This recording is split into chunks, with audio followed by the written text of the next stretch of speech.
Welcome to Zorpazorp Gaming, my name's Lachlan Linton Keane and welcome to the second video on our Osgiliath Gaming board for the Lord of the Rings and now Middle-earth strategy battle game. We actually launched our SPG content here at Zorpazorp with the first Osgiliath video back in October of 2017 and you guys had an awesome response to it, lots of questions, lots of feedback. So today in the second video I'm going to be going into a whole lot more detail, particularly on the design process. This was a huge journey for me. It took 7 years from starting out to this finished product that we see here today, so it was a pretty big journey and it evolved a lot along the way. What I kind of initially thought it was going to be to how it ended up was sort of a big kind of evolution, so it's a really cool process to look through. And also we're going to focus specifically on modularity, because obviously we've got this massive board here, but this is definitely not the only way that the board can be played. It's designed to kind of give us a lot of freedom with our playstyle and be very flexible, as all my terrain tries to be, because it's always best to have terrain that can do a lot of different things, and this Osgiliath board is certainly no exception. So we've got a lot of cool stuff to look at today. Let's jump straight on into it.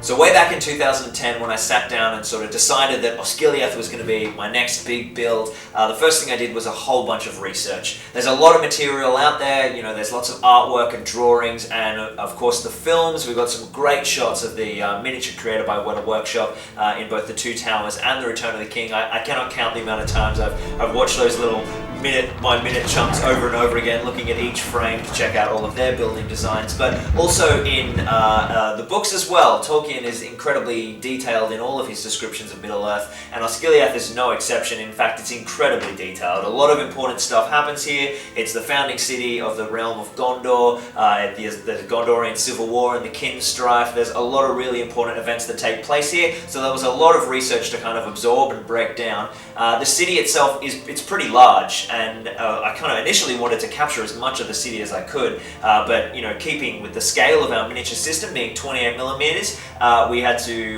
kind of pull back and focus on the kind of key characteristics that I could represent to show as much of the city as I could. And I identified those as being, number one, the River Anduin.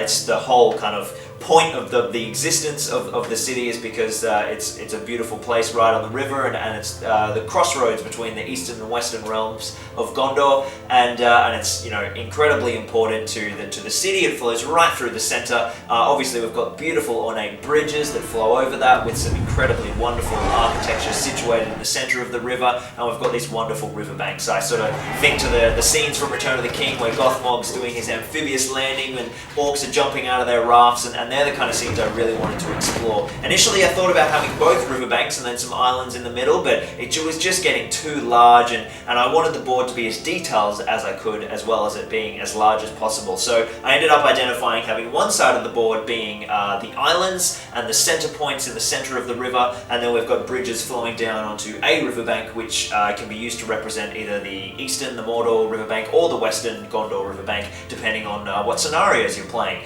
So I set about finding a key piece of architecture to kind of really set me off and be the focal point for developing the kind of design construction techniques, and that was the Citadel of Stars, which is the original home of the Palantir and the original seat of the king in Osgiliath. And it's such a striking piece of this skyline of Osgiliath. You see it in so many shots in the films, the Nazgul flying over the big, beautiful, once, you know, majestic, now shattered ruined dome, you know, striking up into the sky above all the rest of the ruins. It's a really domineering piece of infrastructure, and it's really fantastic and beautiful as well. So this is where I chose to start, and it was a really key build because I had to kind of define how all of the construction techniques, all of the painting, all of the kind of architectural facets that we're going to go into the building would happen, because that would sort of flow on and have a ripple effect across the design process for the whole city. So it took quite a while.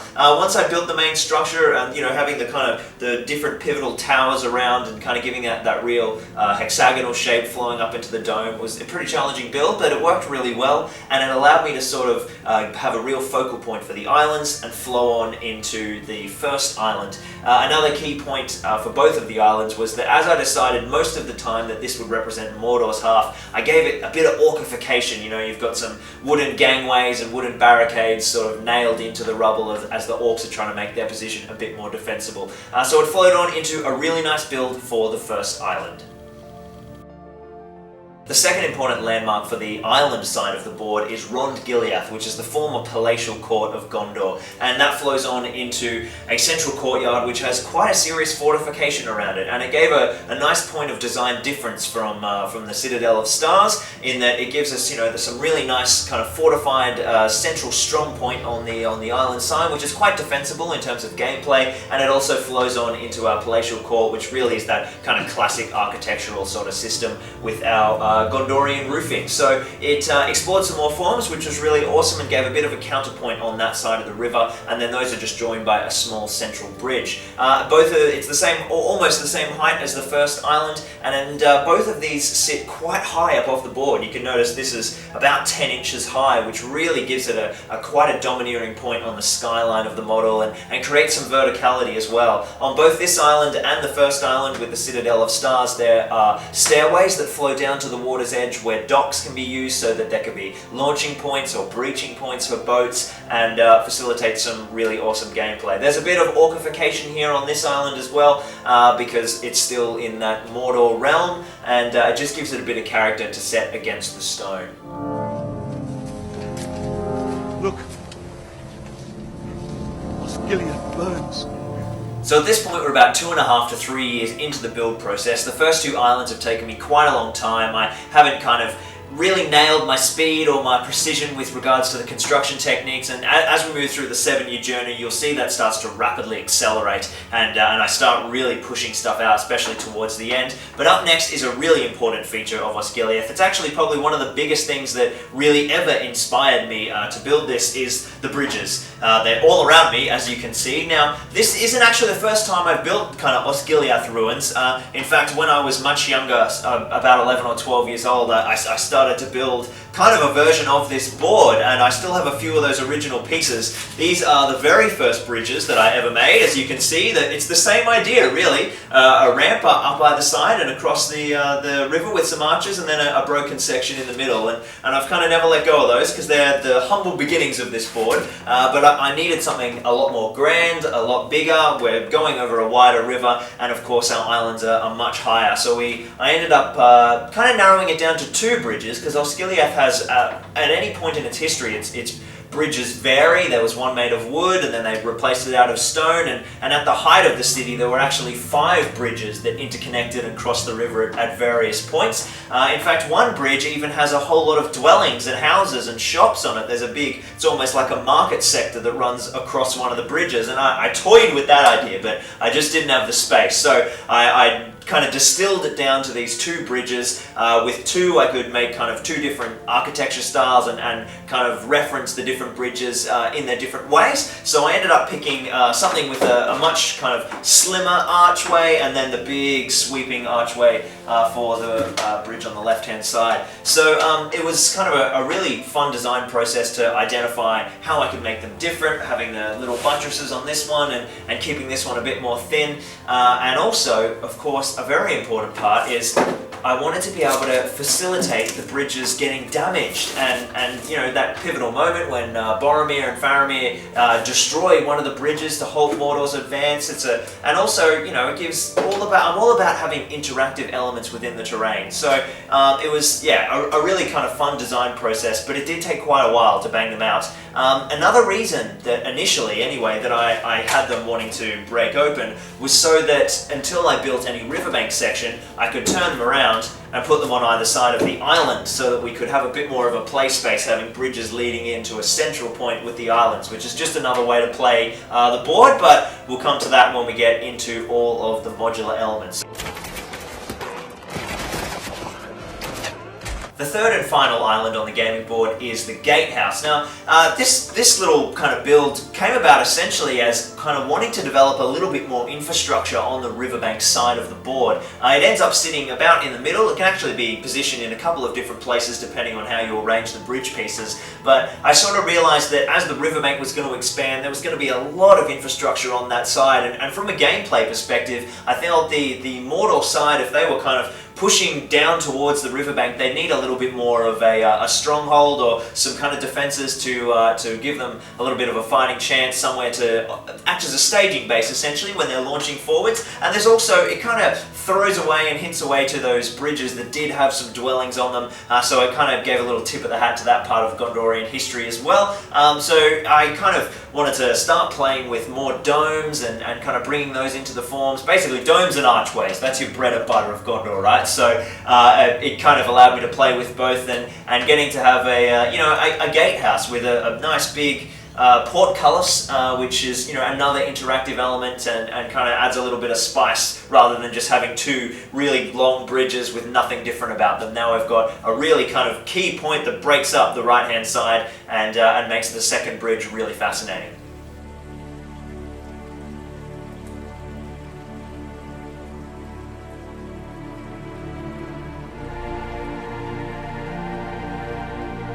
So with the conclusion of the bridges, we're sitting at about the 4-year mark in the 7-year build process, and we've come to a pretty big design crossroads. I kind of had a look at how the city was shaping overall, and to be honest, I kind of decided that I wasn't really happy with my original stone aesthetic. So I kind of made a conscious choice to make a big change for the Riverbank buildings and opt for something that was kind of a bit more of a classic Gondorian white stone. It can be justified though, quite conveniently, that different parts of the city were built at different times and built using different stones, and the initial islands were part of that kind of big setup when Osgiliath was first developed, and they would have been quarried from a more available stone rather than the perfect Gondorian stone that we see in a lot of Gondorian architecture. So rather than having to repaint everything that I'd done into the nice white that I was going to try and develop, I kind of left it because it adds a bit of character, it makes a real point of difference, and it hints at a bit of the age and a bit of the history of the development of the city itself. So I kind of knew that I was going to have a bit more of a white and stone approach for the whole riverbank, but that still left me with the kind of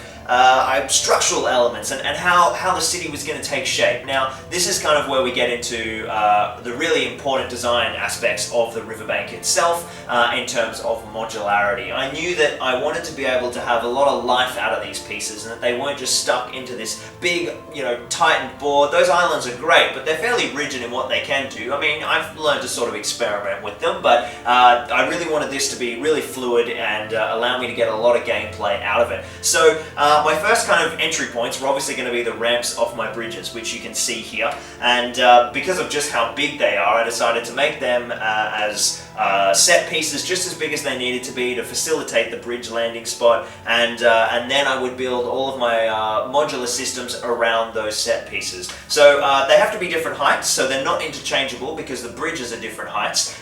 So I went all out and managed to make them as different as they could be. We've got a nice big multi-platform that tears off in different directions, which really helps kind of stagnate against the bottleneck, and it creates some really cool gameplay kind of options. And then we've got a bit more of a classic kind of sweeping L that comes down onto this side of the city, which creates a really interesting dynamic for like the flow, because we can essentially have a big loop between all of the roads that come through and into this central section. This little guy was actually one of the later buildings that was built, so we'll have a bit of chat about the whole kind of development process of the riverside buildings later on, but he was something that I really wanted to stand out, and rather than kind of the bit more, there's lots of squares and arches and spheres and cylinders and stuff, but I really wanted to kind of have something that was really multi-layered and really interactive, because the rest of this piece is so static. We've got this bridge which doesn't move, we've got a big open space which we can put smaller stuff on, but it's just so static. I wanted this to be kind of really, just give lots of really good gameplay goodness. That's the best term I've ever come up with. Just to really kind of spice up this particular landing from the bridge.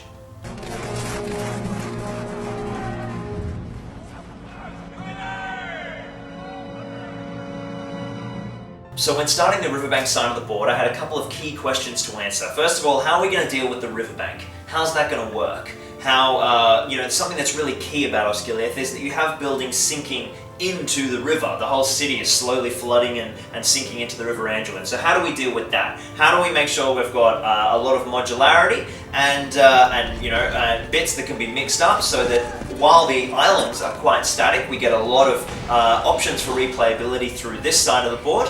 And also, how do we deal with the fact that on our other side of the board, we've got these two big menacing structures. We've got Osgiliath and we've got the Citadel of Stars, and what kind of infrastructure can we create on the Riverbank side, which is essentially just a big pile of ruins? What big features can we create to balance the board? And that's something that's really tricky when you're building a board that's so narratively inspired, and you've got these quite disparate elements with a big flat riverbank with lots of little urban areas compared to these two massive mini castles sitting on islands. Game balance is something that's really important. So my starting point that I identified for the riverbank was to work out what my big key hero structures were going to be. And the first one I decided on was the Gondorian Cathedral. This particular building, you'll actually see it in the films, or at least you'll see part of its forms. The tower is inspired from the shot from the film where there's a tall tower rising up into the sky and it gets hit by a mortar catapult and collapses and stuff. It's a great little shot, which is actually shot for real using a real trebuchet firing into hollowed out bricks in the side of the Weta Workshop miniature. So kind of as a bit of an homage to that, I decided this would be one of my really big key kind of pieces. And I set about designing how that tower was going to be incorporated and the arch structure, and I quickly realized I needed to work out how the modular aspect of the city was going to work out. So I did a big floor plan based off where my bridges were coming in, how big I wanted the final board to be, and I decided that I would break the city up into 1 foot by 1 foot tiles, and then that would give me the freedom to kind of make buildings in units of those, either buildings that were 1 foot by 1 foot or buildings that were 1 foot by 1.5 feet, like this bigger structure here, and then I would also have a few kind of pieces that were 1/2 foot by 1 foot, which would allow me to kind of essentially just move everything around like a big tessellating puzzle, and change the shape of the city and move the buildings around to get a different city each time. So for my big cathedral structure, I put that on a base that was 1.5 by 1, and then had a little matching half section with a broken column that you can see has been broken out of here, and then that gives me my 2 by 1, which will tessellate perfectly with the rest of the city, or I can just put something else there and mix it up as we go through. Now, the second big structure, which kind of dominates the city skyline, is the weapons factory, which is important in Gondorian lore. It's their big armory. It's a really key military strategic location. So that was something I wanted to include as well, but I just could not grapple with how to design it. So I started designing the rest of the city first, and that's what we'll look at next.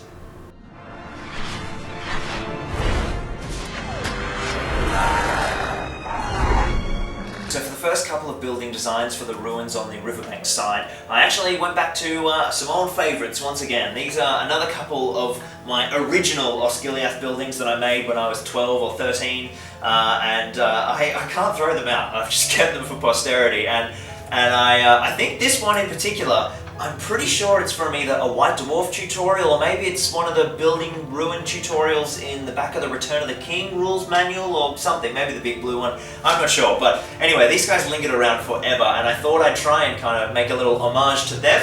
Obviously you can see I didn't have a big grasp of Gondorian architecture because these archways look more dwarven, but anyway, 13-year-old Lockie, oh god.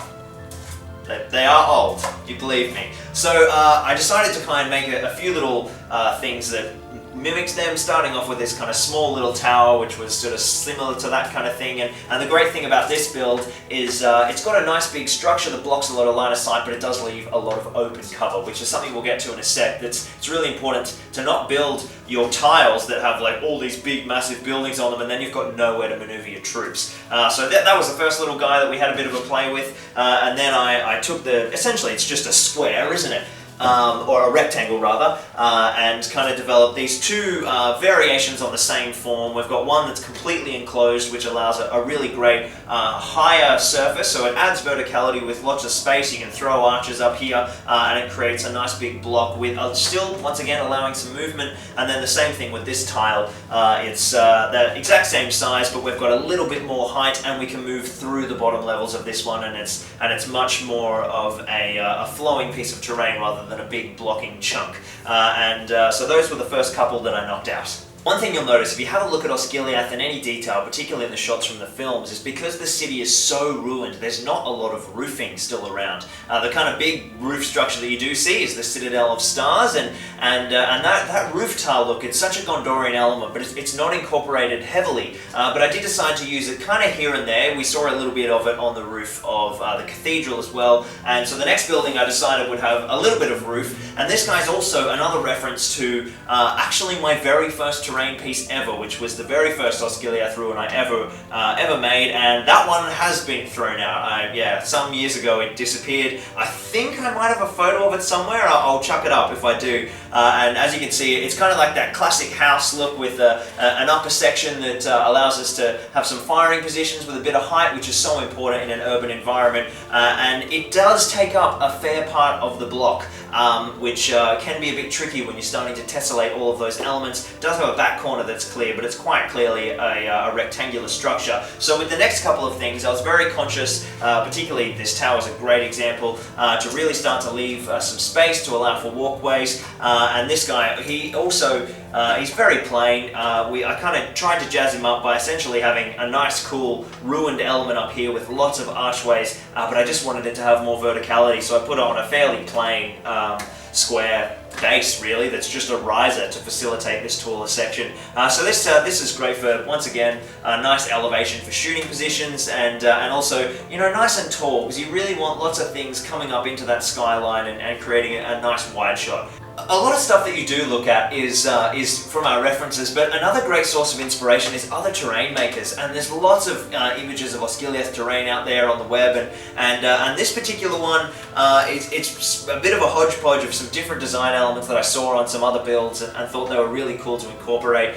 Stuff like the dome is fairly classic Gondorian, even without roof tiles, just as a stone feature, but the idea of having these kind of thinner banding sections that perhaps would have once gone off to a tower that's since been destroyed, but also having these kind of nice archways down on ground level, they make for some really great gameplay. So that's just a really kind of different shape that really mixes things up in the gameplay department. Now the other thing that's really important, as we've started to hint on, is our open space. Now I wanted to make a couple of key features that were a full foot by foot that were open, and what better to be than Gondorian fountains. Seems very appropriate, and of course this is Osgiliath, so one of them has to be knocked over and smashed to pieces. They've got their little Return of the King box set statue. I think it even comes in one of the Osgiliath Ruin sets now. So I had to incorporate those. Just a little tip of the hat to the beautiful statue work that Games Workshop do, and they're really important for moving through that tessellation.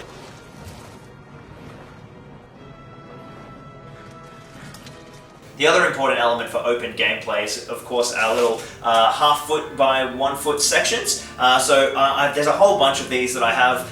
Some of them don't get used every time you build the board, but it just allows you to have lots of options. So I've got plenty of them that just have nothing on them, but it's also handy to have a few that just have, we've seen this one before with our cathedral, but just have a bit of an obstacle on them so that they're, you know, this is a city that's full of rubble and clutter. So even though it's not a big building, having some lower stuff and some smaller bits and pieces just make the gameplay really dynamic, and it breaks line of sight and gives you stuff to trap models against and makes it really, really fantastic. Now, this is our little fountain here, and you will have seen we've got a little bit of resin in here, and that leads us to our next point, which is the best part about Osgiliath, which is the Riverbank.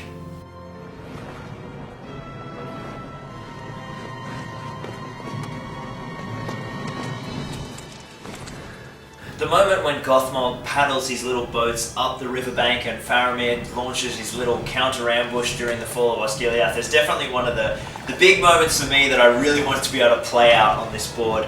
and just the idea of that amphibious landing in Middle-earth times, I think it's really cool. So the Riverbank was a huge focus for me, and my god, was it a struggle.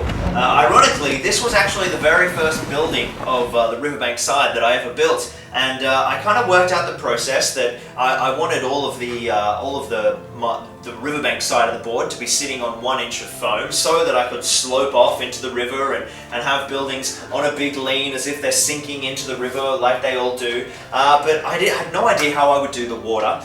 So I left that, and it wasn't for, yes, about 4 years when I returned, and this was one of the final pieces that I did, was put all of the resin work in, and it was tricky. If you're going to do resin work, you definitely need to do your research beforehand. I had a lot of experiments that tried and failed and nearly damaged a lot of terrain in the process. The very first piece I sensibly tried was this one, which doesn't have a building on it, and you can see it didn't go off perfectly. There's still a massive warp in it, which I've tried but never been able to reset and never bothered to remake. Essentially, there are particular types of resin that are really great to work with, and there are particular types that dissolve polystyrene. They're essentially a solvent, and I started off using those without doing my research, and I was pouring resin, and it would just eat through the entire riverbank, and everything would quite literally sink into the river and then leak all over my bench top, and litres of resin were just going everywhere through my workshop. It wasn't a fun time, so I stopped that. I did a bit of research, and I ended up finding some really great resin stuff. I'm not going to go hugely into the process in detail here. In the upcoming Fornost board that I'm doing, I'm going to have a little frozen resin stream that works its way down through the board, so I'll do a bit of a resin focus tutorial on that in real detail in case you guys do want to do it. Resin's really great. It gets a really fantastic effect. One of the things that's tricky about these is because I'm breaking the riverbank up into pieces, you kind of have to section off all around, so you get the little lips from the meniscus that forms in any fluid, and that does give a bit of a lip, and you can't really sand them down, so I haven't really kind of worked out a way to deal with that as of yet, but in the future that may happen. When you're working within an all-contained structure like a stream or a riverbed, you don't have that problem, so it should be able to look really perfect and really sweet on the Fornos board. So I started off with this guy, and I loved this form is sort of the big one for me, where it's got those channels that are wide enough for a boat to sail in and park and drop troops, and this is the little bit where Farabee's hiding behind, and then he jumps out and attacks them, so that was a really big important form for me. I've got one over there which kind of had the lighthouse on it, but I wanted just a more classic one, and then docks. Docks are super important in our Osgiliath game mode, and Gondor needs to have some as well, because Mordor's got several at their disposal to be able to launch boats to go and assault the islands. It's very important to have some docks, so that's how these guys came about. Now, initially this guy wasn't so sunk into the river. This was part of you can see actually this guy's really heavy because I had to rebuild this entire riverbank out of wood putty because I was already using the bad resin and it was being dissolved. So this guy ended up being a hell of a lot more sunk in, but it actually turned out looking really great. He's on a really steep angle, and it really looks like he's sinking into the river, because he quite literally was. So it was a pretty challenging little curveball for me doing the resin, but I think they've come out really well. They've shown to be quite durable over the last year. I was really scared that they might shatter, and that hasn't happened at all. So now we're on to the very last building that I built and designed for Osgiliath. So the last piece of the puzzle was the arms factory, or the Gondorian armory. After kind of building everything I had so far, I had a look, and I've got the big cathedral on the riverbank side, and on the island side I've got the Citadel of Stars and Osgiliath and the fortress, and there was kind of a bit of an imbalance in large domineering structures, so I decided that the arms factory was going to be a fairly substantial piece on the board. It took me a fair bit to kind of come up with a decent design. In fact, for quite some time it was simply this, and I wasn't sure how I was going to do the top. In the last video we actually had a look in depth at the whole kind of creation process behind building this guy. You can sort of have a look at that. I'll link it in the description if you haven't seen it already, and I sort of used that as a bit of a case study to go really in depth on all the construction techniques, so definitely check that out if you haven't seen it. But he was the last piece of the puzzle puzzle to go in, and he obviously sits on top here, but he also works really nicely as a standalone piece, and often when I'm playing on smaller versions of the board, which we'll have a look at in a sec when we start to discuss modularity, I just use him as a building, and he's really great. There's we've got some hard walls, but lots of kind of movement flow as well, and it doesn't do a whole lot of line of sight blocking as well, so it's a great structure. This guy, however, is huge and blocks a lot of line of sight, but he's also really playable as well. The way that the stairs function leading up to this sort of top region is really fun. It's like I've had a couple of great games where I've been retreating up the top of the stairs and trolls and stuff have been chasing after me, and the stairs, because they're nice and broad, and that's the key. If you're building really big staircases, you need to build incremental platforms as you guys kind of move their way up the stairwell and give yourself room to fight. And there's also pretty massive space inside. But we've also got some nice archways behind just to continue that form all the way around and allow the building flow as well. So he was a pretty fun structure to knock off, and he certainly adds a lot of balance to the Riverbank side of the board. Now, all of these pieces are really wonderful, but something that makes the board truly unique is its ability to be played in a whole lot of different ways. Obviously, we've got the really massive option where we play with the full 10 by 10 board, and that's fantastic, and it's really useful for big campaigns or big narrative matches or kind of these really crazy games. But if you want to just play some normal stuff, just like the classic 4x4 board, with which is what SBG has played on a lot of the time. A lot of the designs that I incorporated allow the board to be used in that fashion, and you actually get a lot of flexibility. So we're going to have a look at that right now. So definitely the most modular section of the board are all the 1x1 tiles from the Riverbank side. You just lay them out in a 4x4 grid, any combination of the 16 that I have available, and you get yourself a fantastic gaming board. This is probably the most commonly used configuration of the Osgiliath board. After all that work and building the massive 10x10, I'd probably play with this the most.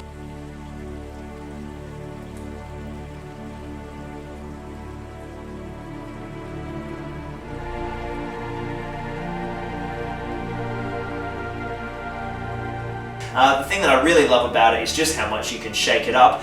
You can do things where you combine these different tiles here.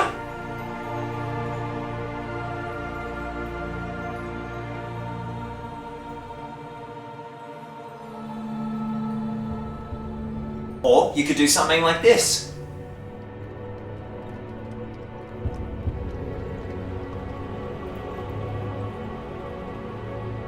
There are so many possibilities, and it gets even more interesting when you start to add all of the half tiles, because as you can see, it gets pretty congested when you're using a lot of big square tiles that have a lot of buildings. So I find that throwing a few of these in creates a more of a sparse ruined board, which can be just as interesting.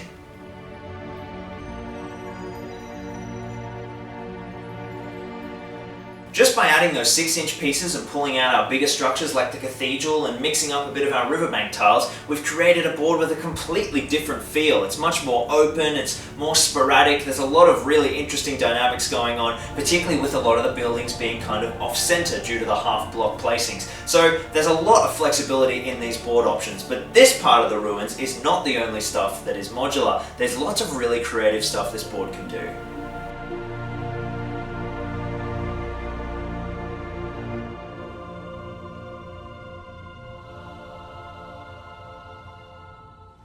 Or if you start to include elements like the bridge work, you can get really crazy boards like this. Now this one in particular opens up a kind of interesting question that depending on the way that you build the boards, you can get different outcomes depending on the way that you play them. This board, for instance, you could have one player entering play via the bridges in a more traditional Osgiliath sort of fashion, and have your other player set up along the other side of the board, or you could simply play it crossways and have these bridges as big hard obstacles that really create a lot of funnels for play. So there's a lot of options. There is one more that I'd like to explore, which is pretty fun. It breaks canon a little bit, but it's pretty awesome. Let's check it out.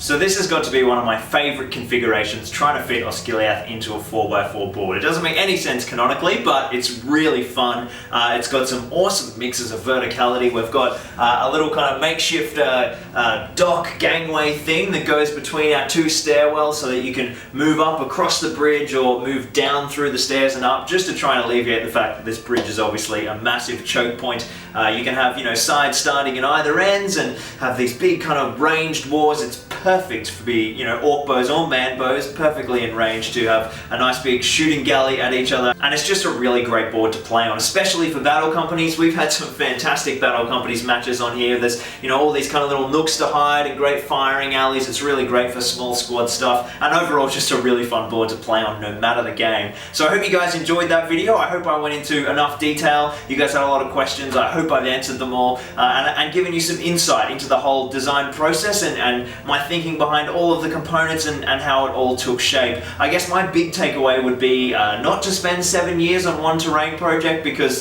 you kind of get a bit of writer's block and you get stalled, and you will have noticed the terrain that I've made over the last year since has been a lot more contained and a lot more achievable. I'm making it as much for myself as for you guys now to get it out on Zorpazorp, so everything I'm making sure is really well designed before I begin. So even though I did all my research, make sure you do a really hard line concept design before you get into spending 7 years on one sprawling metropolis. But I enjoyed it, and it's an awesome terrain piece, particularly for our Osgiliath campaign. We have heaps of SPG content coming up in the future. I've got some great boards in the works already, and we've got some awesome battle reports lined up, and of course we've got the Pelennor Fields box set coming out, so lots of exciting stuff on the horizon. Hope you enjoyed this one. If you guys have got any stuff that you want to see or any thoughts that you want to let us know, just jump down in the comments section, like the video if you enjoyed it, and subscribe if you're new around here. Thank you so much for joining me. I'm Lachlan Linton Keen, and this has been Zorpazorp Gaming. We'll see you next time.